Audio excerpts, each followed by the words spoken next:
Sapriang na nagawi ka video kapat i-share kay tasam ha kapat ka jingje accident kapat share kay baha kalami na po ka nang ba Bangalore.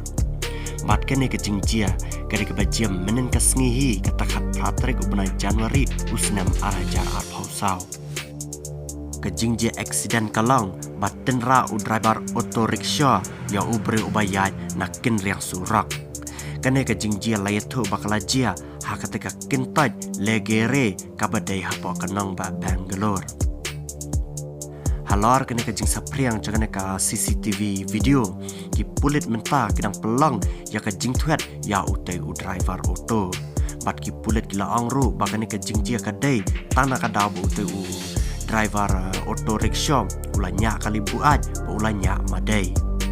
Ya une ubreu hadu menta amsim latip kerteng Henreki pai papat Maria jia kane ke jingjia kila ya sab hautu ubreu bala Thi Ahmadan bat kila penkit naru ya u Shaki hospital kiblan Marjan ha kate ka kentai bat Maria jia kane ke jingjia une driver auto rickshaw ula pet na word na kate ke jaka bat ki pai ba ki klam yo abat yo driver auto rickshaw une ubreu bala syak tenra layatho ba ula men saujur ban menta udana pedang ke jing sumar ha ke hospital ha kate kenang ba Bangalore. Ban nakali yang coki pulit kenang ba Bangalore kila pengat sendan ya une u driver auto rickshaw da kata ka case ke bala tip kerteng kata ke hit and run case.